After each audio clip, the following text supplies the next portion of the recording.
Эта линия достаточно, я сказал бы,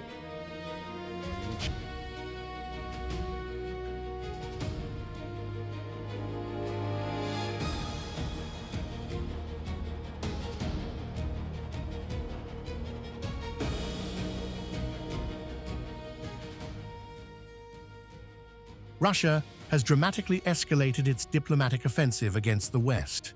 Speaking at SPF, Russian Foreign Minister Sergei Lavrov claimed efforts to end the Ukraine war are trapped in a vicious circle and suggested that despite back-channel contacts, the much-talked-about peace push has produced virtually nothing.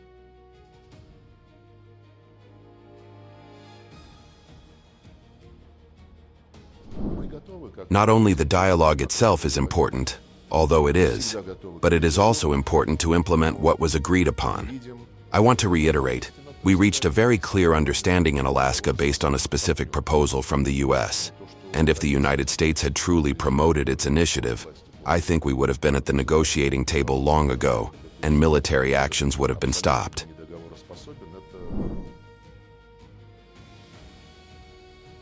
Then came the bombshell. Lavrov accused Washington of abandoning its own path to peace. According to the Russian foreign minister, Moscow accepted compromises proposed during talks in Anchorage, only for the United States to later change course. His claim was stark. If Washington had genuinely backed its own initiative, Russia and Ukraine could already be at the negotiating table and the fighting might have stopped. We are ready, as President Putin has repeatedly said.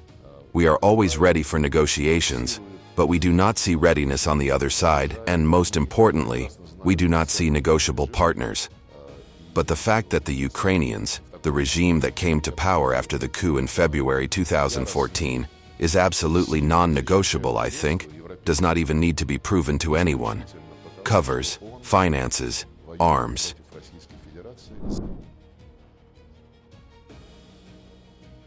Lavrov also dismissed Kyiv as an unreliable negotiating partner, insisting Russia remains open to talks while accusing Ukraine's leadership of refusing meaningful dialogue. He argued that Western governments continue to arm, fund, and politically shield Kyiv while simultaneously calling for negotiations, a contradiction Moscow says exposes the real intentions behind Western policy.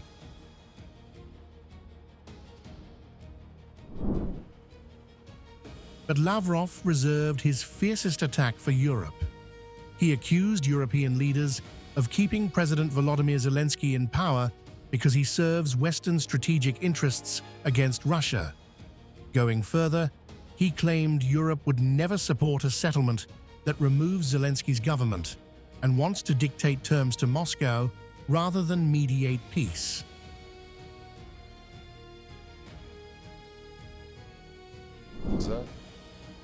Europeans defend Zelensky exclusively because he is fighting against the Russian Federation for Europeans in general for Western interests, for the idea of the West to suppress Russia as a competitor.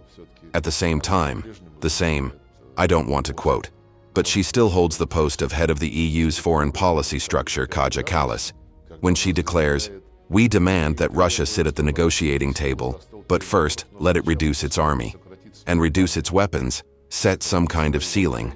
And then she openly declares, as many other European representatives have said, that Europe will not be a mediator at the negotiating table.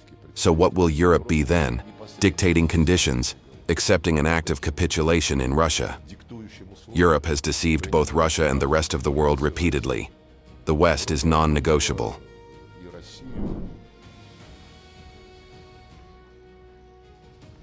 Targeting NATO and Brussels directly, Lavrov pointed to Mark Rutte's pledge that Ukraine belongs in NATO as proof that the West is still pursuing confrontation, not compromise. Rutte went to Kiev, where he directly said that Ukraine would be in NATO.